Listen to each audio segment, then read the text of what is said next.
Before Bitcoin went mainstream and the dark web became a household phrase, a hidden marketplace called Silk Road quietly rewrote the rules of crime, anonymity, and the internet, until the man behind it all made one mistake. Ross Ulbricht is in federal custody, arrested Tuesday, and the site he allegedly ran shut down after a 2-year undercover operation. Very sophisticated, very intellectual individual who took those skills and those talents and developed an online website that marketed illegal goods, illegal services. This is the story of the Silk Road Marketplace and the rise and fall of one of the dark web's most infamous kingpins. This is Season 5, Episode 6. Welcome back to the Cyber Distortion Podcast with Kevin and Jason.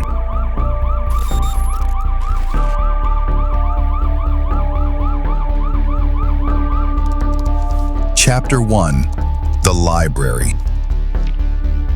October 1st, 2013, San Francisco. A quiet afternoon at the Glen Park Public Library. In the science fiction section, a young man sat hunched over a laptop, hoodie up, headphones in, just another 20-something coding in a public space.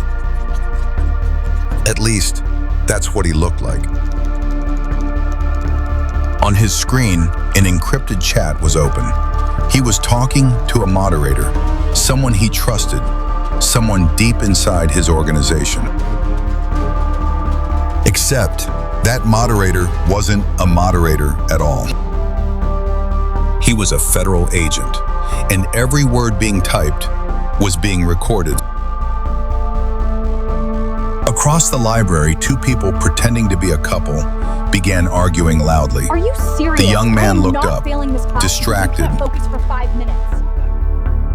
And in that single second, an FBI agent reached over the table and grabbed the laptop. Open, unlocked, and still logged in. The man in the hoodie was Ross William Ulbricht, 29 years old, Eagle Scout, physics graduate, soft-spoken, vegan, idealist, and the most wanted man on the dark web. This is not going away. Oh yeah, no. This is going to be the biggest takedown of what is currently in existence. And you're now going to see them on warning, and yet you're going to see a bunch of smaller entities, I think, begin to try to take over. Because on that laptop was the control panel for the largest illegal marketplace ever to exist on the internet. A site called Silk Road.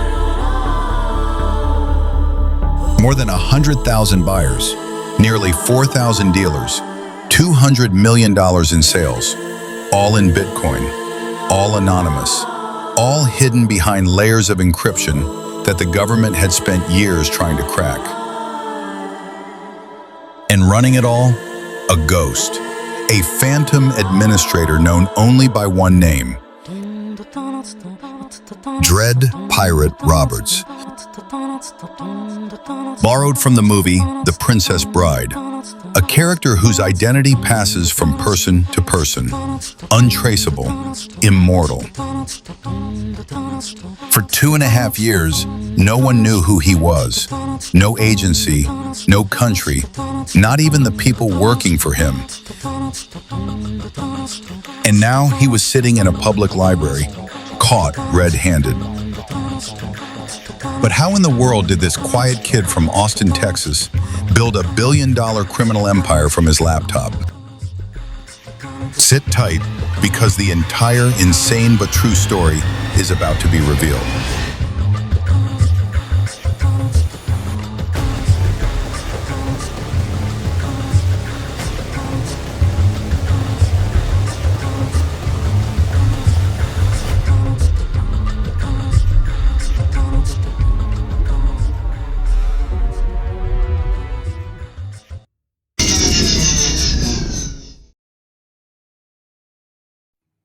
Welcome to the Cyber Distortion Podcast.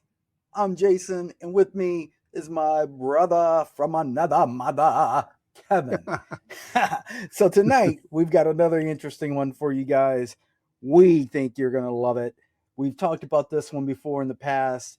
Over the few years we've been doing this podcast, and tonight we're talking about the Silk Road, fall of the Darkweb Kingpin. So, if you didn't catch it on the first intro, there was some deep things going down, and we started setting the stage on what happened with Ross as he was sitting in the library just doing his thing, just chilling. Just making his millions, playing the game, like a Mac Daddy. And then all of a sudden he got smacked in the face and they took his stuff and they're like, dude, you thought you were safe, but we got you. And now we're going to figure out more about this stuff. So if you haven't heard about the Silk Road was the largest online marketplace to procure a lot of illegal things on the dark web. Of those things, drugs, guns, other things, and which I'm not bunch of illegal stuff. Yeah. So it was the place to go. And he ran this thing for what, 2 years or more? Yeah, at least 2 years. Yeah. And was just banking on Bitcoin until his fall came about. Now, we've talked to a lot of people that have participated in different angles of this takedown. And so we've gotten over the years some perspectives of all of this. We've also did an episode where we dove deep into the dark web to kind of explore on our own how interesting that space really is. And let me tell you, it is every bit of interesting as you might think it is. So before we get into the next episode, Kevin, give us your thoughts. Yeah, so crazy. I love how that arrest scene unfolds, and basically they used this, they staged a fake argument with this couple in the library. The FBI came up with they needed to distract him, right? Because they knew in order to really convict him, they needed that laptop open. They needed him logged into it, doing his thing, and they needed to snag it so that they would have all the evidence they needed against him. And so they basically staged that entire thing, which is a masterclass in a takedown, dude. I thought that was cool. And Ross himself, just, you get the feeling that this dude was not only super intelligent, but was technologically super savvy, because to put together something like this marketplace was massive, and the scale in which he built this thing is impressive. And to do $200 million worth of Bitcoin traffic in sales at that time is unprecedented, because Bitcoin was still a fringe monetary token at the time. So that was wild. But so I got a question though, Jason. If the FBI hadn't grabbed his laptop, do you think they would have been able to convict him at all?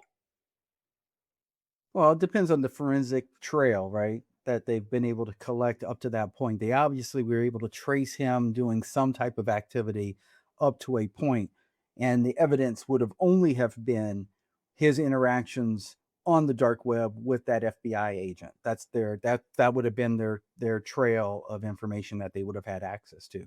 Other than that, they would not have been able to pinpoint 100% that he was the maker and creator of this site, the administrator, the runner of it, because there would have been nothing to tie him to. 100%. Or would there have been? Because we're about to find out that may not be true. Okay, let's go see. Let's jump into part 2 right now. Let's not even take any break. Let's just go right into part 2, and I think you're going to see why they were onto him. All right, let's do it. Chapter 2: The Empire and Amazon for Crime. To understand Silk Road, you have to go back to January 2011. Ross Ulbricht had just finished graduate school. He'd studied physics, then materials engineering. Then he drifted. He was searching for purpose, reading libertarian economics, obsessed with the idea of a free market, untouched by government. And then he had an idea. What if you could build an Amazon, but for things Amazon would never sell? He combined three brand new technologies: Tor, the anonymous browser developed by US Naval Research; Bitcoin, a cryptocurrency barely 2 years old; and PGP encryption, the gold standard for private messaging. Stack them together, and you get something the world had never seen before. An online store where buyers and sellers were invisible, where money moved without banks, where shipments arrived in plain envelopes. Ross called it Silk Road, named after the ancient trade route that connected continents. To seed it, he grew psilocybin mushrooms himself in a cabin outside of Austin and listed them as the first product. The world's first dark web online marketplace was born. Word spread quietly at first. Forum posts on Bitcoin boards, a username called Altoid promoting a strange new marketplace. Gawker was a pioneering, New York City-based gossip and media news blog that operated as an influential online magazine from 2002 to 2016. It was known for its snarky, anti-establishment coverage of celebrities, media figures, and the wealthy. They ran an article entitled "The Underground Website Where You Can Buy Any Drug Imaginable." And overnight, everything changed. Traffic exploded, vendors flooded in. Heroin, cocaine, LSD, ecstasy, fentanyl, stolen credit cards, counterfeit passports, hacking tools, at one point, even firearms. Categories listed like a normal e-commerce site: cannabis, psychedelics, stimulants, opioids. Vendors had star ratings. Buyers left reviews. Customer service responded to complaints. It was eBay for the apocalypse. By 2013, Silk Road had over 1 million transactions on record, drugs flowing into more than 10 countries: Argentina, Australia, Ukraine, the United States. And Ross, operating as Dread Pirate Roberts, took a commission on every single sale, an estimated $18 million in Bitcoin. But behind the screen, he was unraveling. No, I know I encrypted that paywall. What is going on with the fucking profiles page? His private journal, later seized by the FBI, told a different story. Stress, paranoia, insomnia. Seriously, I'm about to freaking lose my shit. One entry read, "Everyone knows too much." And then came the darkest turn. No.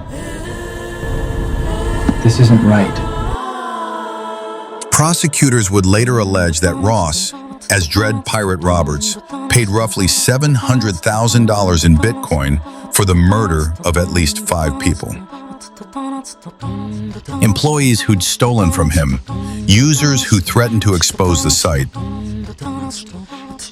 None of those killings were ever actually carried out.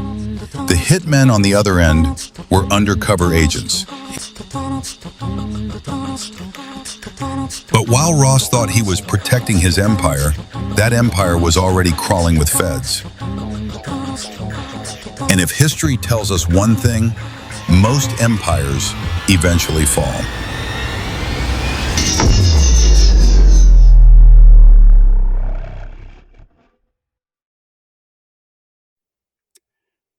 Jason, that is tasty. That's some tasty stuff right there, dude. That was really tasty.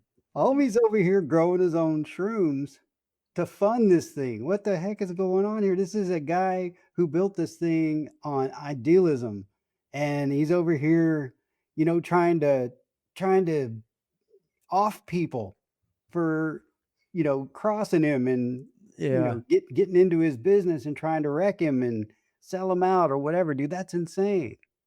Yeah, this dude came in like thinking, hey man, I'm not doing this just for fun.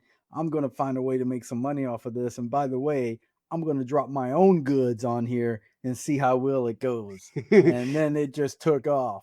Yeah, you can say that again, dude. It took off big time. This is all he cared about in the beginning was free market without government interference. And, I want to start my own marketplace and just sell the things that Amazon won't sell. And now he's a freaking mob boss by the end I'm of telling that you, man, chapter. I will tell you, I don't know I don't know how this works because my brain doesn't think this way.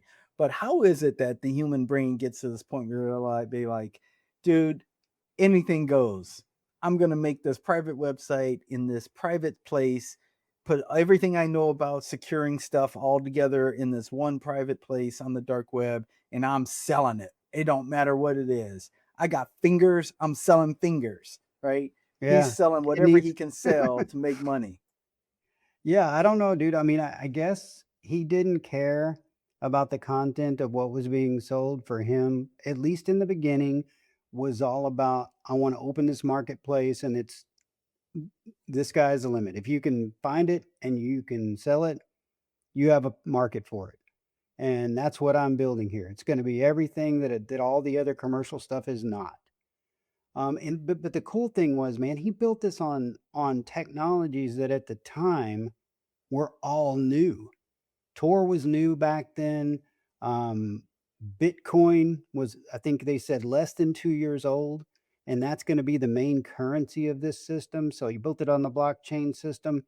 PGP for privacy and encryption. This thing was extremely well thought out. And none of these technologies at the time were all that big. So that's even more impressive.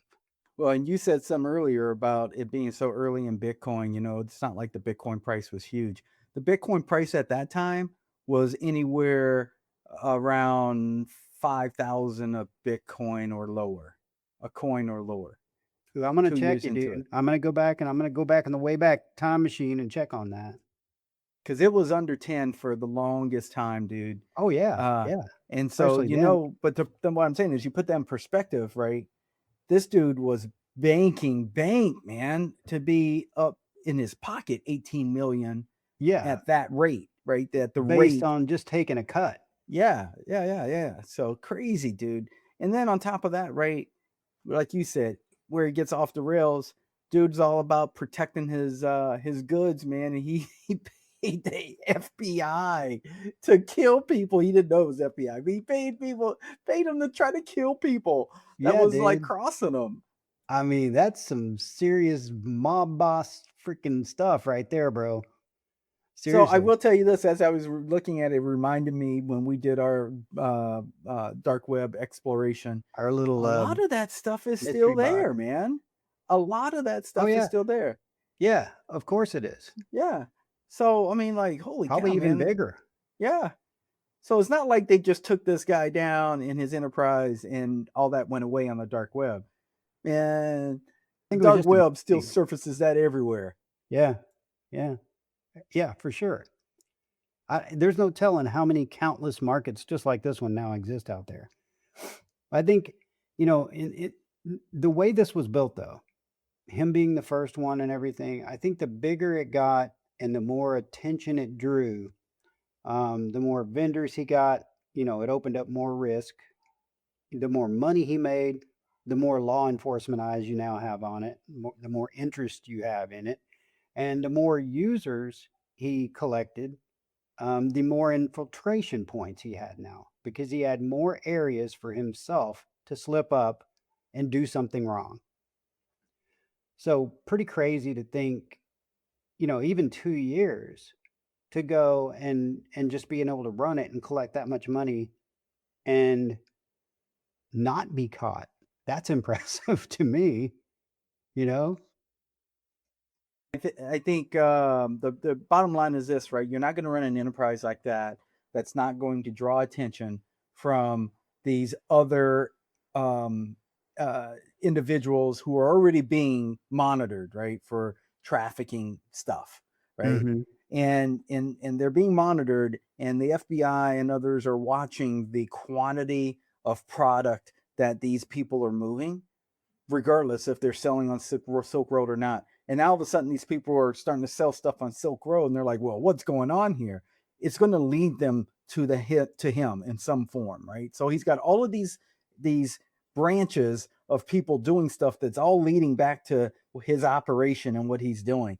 It was just a matter of time before he got caught. Yeah, I think so too.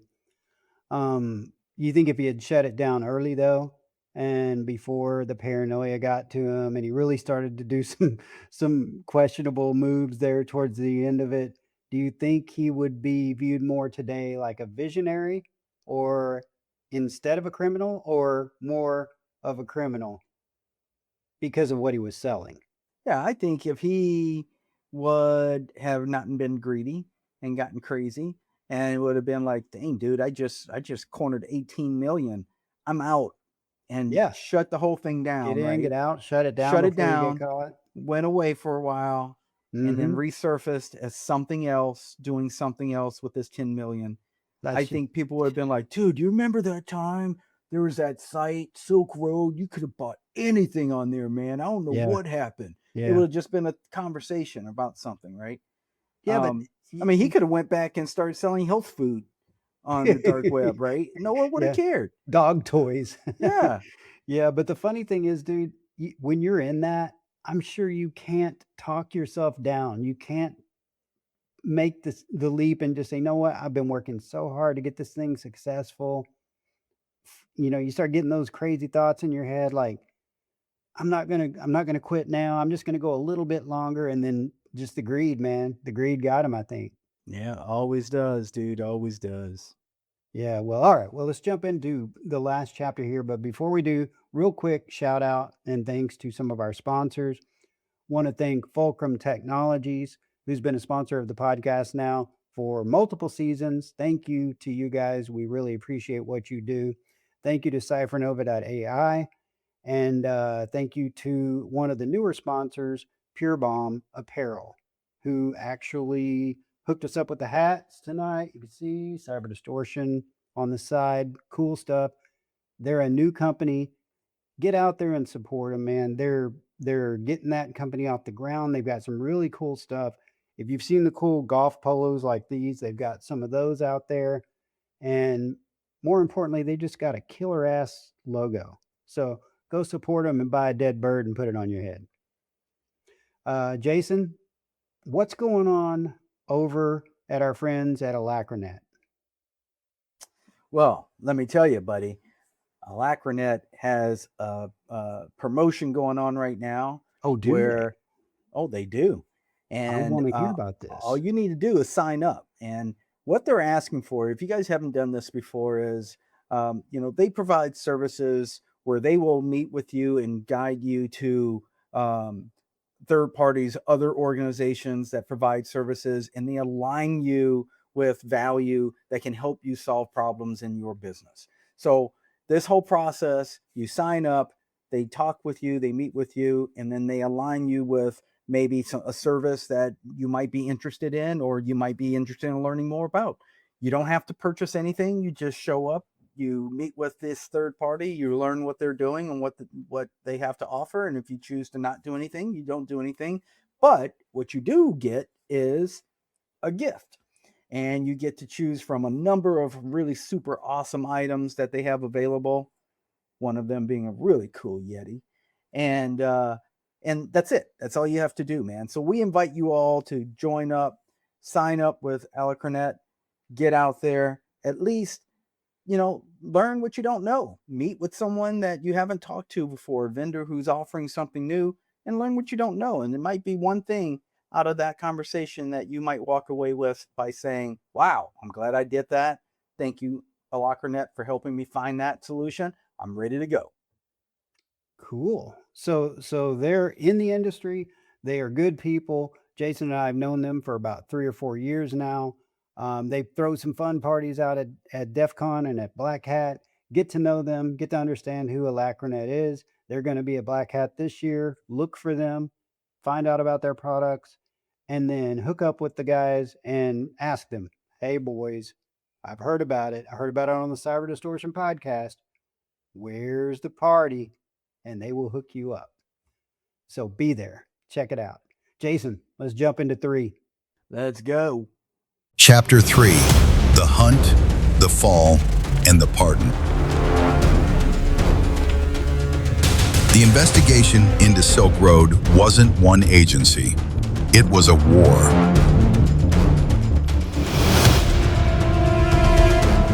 The FBI, the DEA, Homeland Security Investigations, and, surprisingly, even the IRS. Because Bitcoin, it turned out, wasn't as anonymous as everyone believed. Every transaction lived on a public ledger, forever, visible to anyone willing to follow the threads. But the real break didn't come from code. It came from a small mistake. An IRS agent named Gary Alford, working nights from his apartment, Googled relentlessly. He found old forum posts from 2011 where a user named Altoid first mentioned Silk Road. The same user had once posted asking for coding help and had left an email address. That email contained his real name, ross.ulbricht@gmail.com. Years of layered encryption, onion routing, Bitcoin laundering, undone by a Google search. Meanwhile, another agent, Jared Deryegian, had already infiltrated Silk Road from the inside, posing as a moderator named Cirrus, gaining Ross's trust, watching every login. And in Iceland, investigators found the physical server hosting Silk Road. They copied everything. The trap was set. Then, on October 1st, 2013, Are you serious? they sprang I am it. not failing this class because you can't focus for 5 minutes. And when they pulled that laptop away from Ross Ulbricht, they found everything. Admin panels, encrypted chats, a folder labeled simply MBSOBZVKHWX4HMJT. Inside, a journal, detailed records of the Silk Road's creation, confessions. They also seized 144,000 bitcoins, worth tens of millions at the time, worth billions today. In February of 2015, Ross was convicted on all 7 counts: drug trafficking, money laundering, computer hacking, and the Kingpin statute, a charge usually reserved for cartel bosses. The judge handed down a sentence that shocked even the prosecution. Double life in prison, plus 40 years, no possibility of parole. And then came a twist no one expected. 2 of the federal agents who'd worked the Silk Road investigation were themselves arrested for stealing Bitcoin, for extorting Ross, for corruption. The case had cracks, and Ross's mother, Lynn Ulbricht, refused to let her son rot quietly. Hi, I'm Lynn Ulbricht, and I'm the mother of Ross Ulbricht, who's the defendant in the Silk Road case. Can you tell us what's currently happening with your son? Yeah, he is in prison at MDC Brooklyn in New York, and the discovery process is beginning, so that which we've been looking forward to, because this is the time when Ross and his legal team can begin to look over the evidence presented by the prosecution and begin to prepare their defense. For 11 years, she fought. Press conferences, petitions, a movement called Free Ross. The biggest criminal trial in the history of the internet is over this morning, and so apparently is Ross Ulbricht's freedom. The mastermind of the Silk Road website was sentenced to life in prison without parole. Libertarians took up the cause, then crypto holders, then politicians. What I've been told, and from what I can see myself, our lawyer said that it's very traditional for the government to use high-profile cases to make bad law. And I think some things at stake here are, well, the future of Bitcoin. Bitcoin is specifically mentioned in the indictment. It seems to me that internet privacy and internet freedom could be addressed in this case, and it's an historical precedent-setting case because it's addressing things that haven't been addressed in our courts, I don't believe. In May of 2024, at the Libertarian National Convention in Washington, candidate Donald Trump stood at the podium and looked out at a sea of Free Ross signs. For me, on day one, I will commute the sentence of Ross Ulbricht. He's already served 11 years. The crowd erupted. Today, I repeat my pledge to commute the sentence of Ross Ulbricht to a sentence of time served. It's enough. It's enough.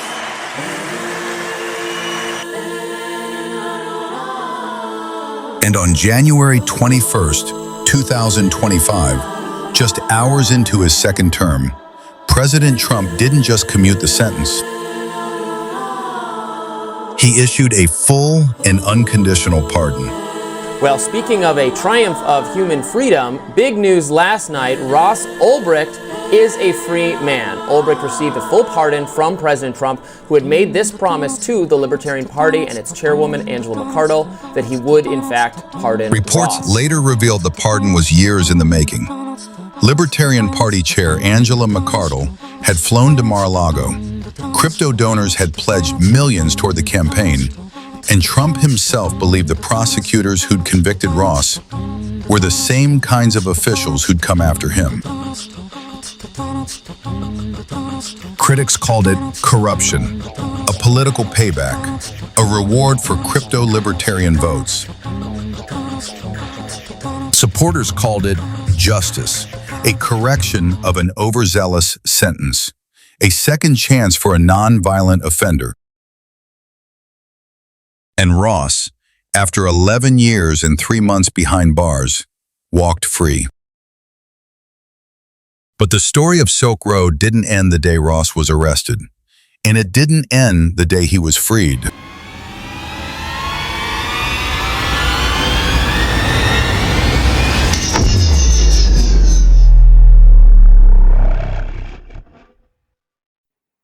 What? Dude, 2 life sentences plus 40 years? I mean, like, that by itself is crazy. Yeah, I mean, I don't think you're getting out even on good behavior. At that Oh, point, man, no that's matter like what the you book do. and the toilet and the dump truck all thrown at you all yeah. together, man. Oh, yeah, You're done. You're done. You're done. That's crazy, man. And he went in there, what, 29 he was when he got Yeah. arrested? Yeah. Good gosh, What man. makes it interesting, what I kept thinking about as this was going on, I kept thinking about, now put yourself back in that time. The laws were different. They weren't as strict in some areas. I mean, everything was unprecedented to begin with, right? And to think about what were the grounds that they were working off of, other than you had some transactions that took place in this sphere of this space that is full of anonymity. That's the whole pretense of the dark web. It's full of anonymity. The only thing that tied it directly to him is that he used the same moniker, hacker name, tied to his real name somewhere on a Google and some platform that Google found. That was it. But what if I picked up that moniker randomly and used it, and they did a search and they tied it to me and it had nothing to do with me? I wouldn't have done that stuff, right? So the point of it is that it feels like, even though everything he did was wrong, it just feels like there wasn't enough solid ground to directly say, we have evidence that you were selling drugs online and making all this money. It's not like physically seeing, you handing drugs to someone or buying drugs or growing it and selling it or whatever it is, right? None of that was physically happening. You couldn't see it. These were just all transactions. And because also Bitcoin is fairly anonymous, how could you trace any of that back to what he's doing? I mean, yeah, you could trace back the transactions. To my knowledge, this was the first case ever where someone was able to prove Bitcoin was actually traceable. Yeah, but that's what I'm saying. You could trace the chains moving to an account. And if you can trace that, you could trace his account being tied to him, maybe. Yeah, that's at least the IRS sure could, couldn't they? Yeah, so maybe that's how they did it. Yeah. So I don't know, man. It's just interesting to see how some of this was just so unprecedented, and then now they throw two life sentences and 40 years on top of all that stuff for nonviolence. Other than he did actually, let's not forget, he did actually think that he tried to call a hit out on several people. So there is that too. that little tidbit of info. Yeah. It's interesting how he was so cautious, and to mention it in there early in that chapter is he was so cautious for so many years to make sure that he was using his encryption, using his VPNs, and using the onion routers and bouncing around through Neverland to try to look as though he was coming from somewhere that he's not. And that was all perfect. He did everything there that he needed to do.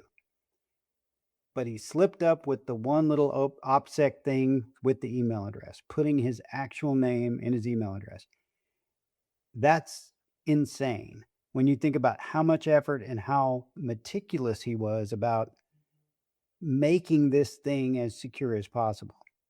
And for that to be something that the IRS was able to uncover in all of those logs, in the history of transactions that he had done.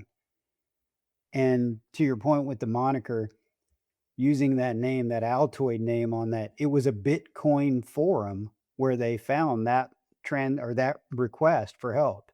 And he used that email address. Yeah, my guess is, like I said, that wasn't transacted. That form wasn't a form that was being conversated on the dark web. That was an open web public forum that was being conversated on. So that was an out of band mistake. Or, right?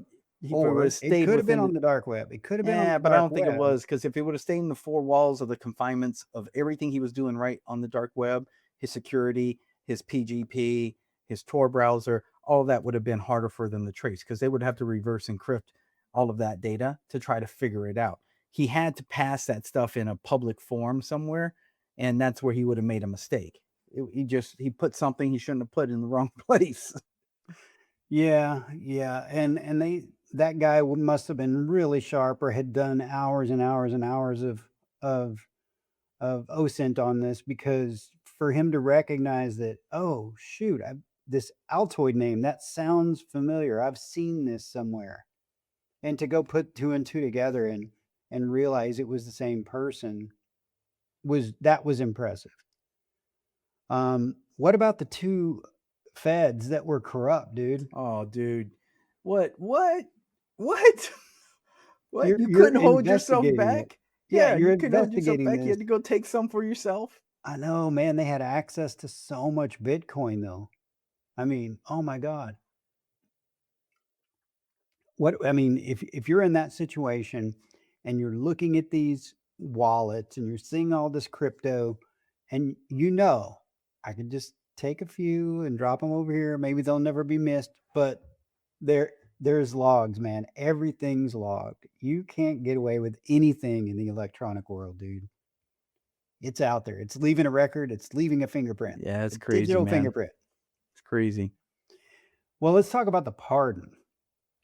Yeah. So then to come back after all of this, and Master Trump comes in and be like, oh, I'm going to pardon him. Now, Yeah. I guess here's the thing to say about that. That the big reason why Trump pardoned him, there are two parts to it that I believe would be. One, I mean, Trump is a big supporter of Bitcoin and cryptocurrency. He's in that world. He believes in it. He's been doing that for a long time. Two, he had all this donation that came into his campaign over Bitcoin. So people who were rising up to the Free Ross campaign were trying to promote that to a candidate by taking Bitcoin and providing it as campaign funds so he could win, right? So those two things aligned, forced to some degree Trump to say, okay, well, I'm going to make sure I pardon him as soon as I can. And he did. He did. Right? He did. held true to his word, man. Got to give him that. Yeah, his mother seemed really, really sweet. To go to bat like that for 11 years and just never stop fighting to get him out, that's pretty incredible. And to begin the whole Free Ross movement and to basically manage that for those 11 to 12 years while you're trying your hardest. And she had no clue that any of that effort was going to really work. But she was passionate about the fact that this is a unique situation, a unique set of circumstances due to the corruption that was going on with the feds and everybody else that was involved in the investigation. I think she knew she could leverage that as, at least if nothing else, a carrot to try to throw out there and get this whole case thrown out. And ultimately, it didn't take that. I mean, it took a president that was willing to pardon him. But you know, and we all know, this was a political game at that point. And Trump was trying to win over those libertarian votes and the votes of the people that are backing crypto and all that. So, smart move. That's all I can say. Smart move. Yeah, he got out not by his own doing, but because it was a political move. Yeah. Well, I guess in summary, what we can leave with on this story is that even though they caught him, and as the end of that chapter said, the day he got caught and the day he got out wasn't the end of the story, because now, if you were to go out to the dark web, I guarantee you at this point, there are far more marketplaces doing the same kind of transaction. I read just the other day, there's still enough transactions that are going on the dark web that billions of dollars are being made every year on transactions exactly like these. Even knockoff Silk Road 2 type websites have popped up, copying his designs and layouts to a T. But there are dozens of others that have popped up as well. So I think he just opened the door to online black market commerce to just be a way of life for certain people now at this point. Yeah. Well, let's go find out what the rest of the story is about. Well, all right, dude. In summary, Silk Road wasn't just a website, it was a proof of concept. Proof that an entire underground economy could exist beyond the reach of any government. The day Silk Road went offline, Silk Road 2.0 launched, then Alphabet, then Hansa, then dozens more. Today, dark web markets process billions of dollars in transactions every year. More sophisticated, more anonymous, more dangerous. Ross Ulbricht didn't invent the dark web, but he showed the world what it could become. And now, 15 years later, with AI generating fake IDs, with stablecoins replacing Bitcoin for laundering, with privacy tech evolving faster than any regulator can follow, imagine what comes next. The thought of it is staggering. You've been listening to the Cyber Distortion Podcast with Kevin and Jason. This was episode 6, The Silk Road, Fall of a Dark Web Kingpin. And next time, we open the vault on one of the most dangerous, sophisticated, and quietly sold digital weapons ever built. A payload that could infect a phone without a single click. Silent, zero-click exploits that hijacked iPhones while people slept. A leaked list of 50,000 plus phone numbers showed targets weren't criminals but journalists, lawyers, activists, and even presidents. Coming soon on the Cyber Distortion Podcast, the Pegasus spyware surveillance tool. Built by a private firm and sold to governments, Pegasus granted buyers near total access. Mic, camera, messages. Your phone turned into a remote eye and ear. What you'll learn will blow your mind. Until then, stay safe out there. Remember to subscribe to help us grow and share the podcast with a friend. We appreciate your support and God bless. Encrypting.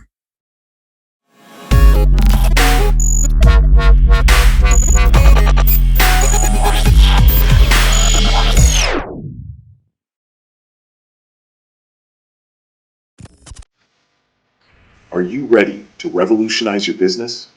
Introducing CypherNova.ai, your partner in the transformative power of artificial intelligence. We specialize in cutting-edge AI solutions that streamline operations, optimize productivity, drive sustainable growth.